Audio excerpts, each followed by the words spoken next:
Hayır, sizlerine yardım.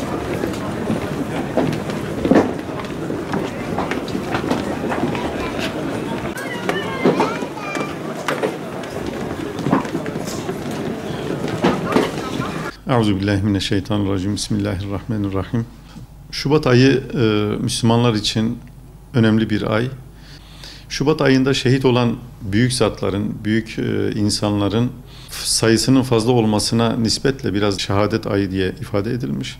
Tabii şehitlik, şehadet bunlar bizim için kıymetli şeyler. Dinimizde, Kur'an-ı Kerim'de, hadis-i şeriflerde, Peygamber Efendimiz sallallahu aleyhi ve sellemin hayatında bizlere önemli mesajlar içeren örnekler var. Uzun boylu, çok geniş anlatılacak konuların başında gelen bir husus. Ancak böyle Şubat ayı vesilesiyle birkaç önemli hususu paylaşalım. Öncelikle tabii şunu baştan belirtmek gerekir. Bizler Rabbimizden geldik ve ona döneceğiz. Yani şehitlik yoluyla da olsa, normal ölüm yoluyla da olsa varacağımız yer Rabbimizin huzuru. Kur'an-ı Kerim'de Rabbimiz Celle Celaluhu şöyle ifade ediyor. İnna Allah eştera minel mu'minine enfusahum ve emvalahum bi enne lehumul cennet.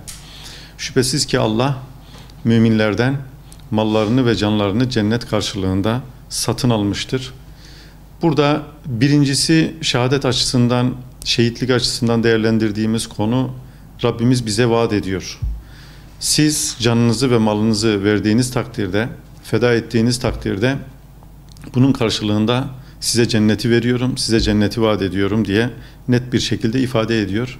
Dolayısıyla biz yeryüzünde Müslümanlar olarak yaşarken yaşamımızın, hayatımızın tek bir amacı var. O da Rabbimize hakkıyla kul olabilmek, onun rızasına nail olabilmek. Peki bunun temelinde yani niçin böyle olması gerekiyor? Niçin sadece Rabbimize kul olma amacı taşımamız gerekiyor? Şehadetin bununla ilintisi nedir diye ifade ettiğimiz zaman aslında şu hakikatle yüz yüze geliyoruz. Önemli bir diğer husus olarak hayatı ve ölümü de yaratan Allah. Hani Mülk suresinde Rabbimiz ifade ediyor.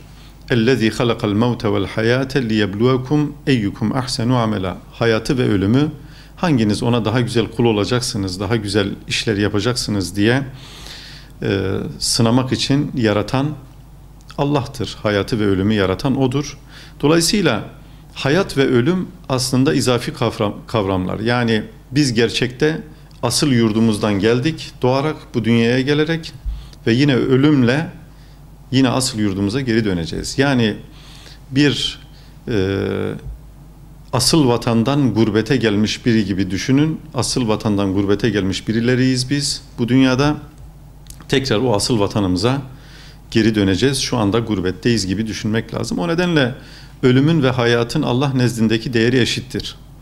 Yani hayat bizim için güzel görünüyor, ölüm bizim için çirkin görünüyor ama gerçekte Allah buyuruyor ki o ikisini de ben yarattım. Dolayısıyla hayat neyse ölüm de o, ölüm neyse hayat da o. Sadece bir alemden, asli vatandan gurbete geçiş, gurbetten asli vatana dönüş diye ifade edebiliriz. Bu açıdan şehadet değerli. Bu dönüşü sağlarken Rabbin rızasına uygun bir dönüş mü yoksa Allah muhafaza Rabbin rızasına uygun olmayan bir dönüş mü? Bunu belirleyecek olan da bizim tercihlerimizdir. Ve bir diğer husus, inancımız ve imanımız hayatımızı feda edecek kadar bizim için kıymetlidir. Şehitliğin ve şehadetin bize öğrettiği en önemli konulardan birisi imanımız, inancımız, dinimiz. Buna hayatımızı feda edecek derecede, bu yaşamımızı çok sevinç duyduğumuz, hoşnut olduğumuz bu hayatın işte güzellikleridir, zevkleridir, bunları feda edecek derecede bizim için kıymetli, değerli. Bu da yine önemli bir husus ve daha da önemlisi yeryüzünde yaşanan adaletsizliklere, zulümlere, haksızlıklara bir başkaldırıdır şehadet aslında. Bir de bu açıdan bakmak lazım. Çünkü yeryüzü bir imtihan dünyası. Yeryüzünde zulmedenler olacak, mazlumlar olacak ve bizler mazlumlardan yana mı yoksa zalimlerden mi yana tavır koyduğumuzun bir anlamda ifade etmemiz gerekiyor. Dolayısıyla şehadet zalime ve zulme karşı bir direniş tavrıdır, bir direniş örneğidir. Ve Şubat ayında da şehit olanlara baktığımız zaman mesela bir Hasan el-Benna, bir İskilipli Atıf Efendi, bir Malcolm X, ondan sonra Metin Yüksel, Şeyh Şamil gibi tarihe mal olmuş insanlar. Bunların hepsinin zulme, haksızlığa, başkaldırı, mazlumların hakkını savunma noktasında canlarını feda ettiklerini açık bir şekilde görüyoruz. Bu açıdan da Şubat ayı bizim için şehitlerimizi örnek alma açısından, şehitlerimizi anma açısından bizim için kıymetli, değerli, şehadeti tekrardan hatırlama açısından bizim için önemli. Bunların içerisinde özellikle yani bir Hasan el-Benna tabi büyük bir mücadele adamı, büyük bir mücahede adamı ve yine Malcolm X Amerika gibi bir yerde insanların gündemlerinde olmayan bir konuyu, din meselesini, İslam konusunu çok canlı bir şekilde, çok güçlü bir şekilde toplumun kesimlerine yaymaya çalışan bir insan. Ama İslam'ın yayılmasından korkan, İslam'ın ilerlemesinden çekinen bir anlamda insanların şehit ettiği birisi.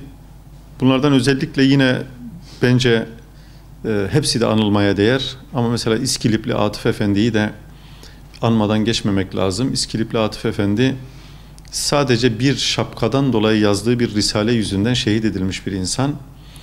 Belki de üzerinde durup düşündüğümüz zaman şapkayı takıp takmama, işte efendim ya da bir kisveyi, sadece şapka değil bu, bir kıyafeti giyip giymeme noktasında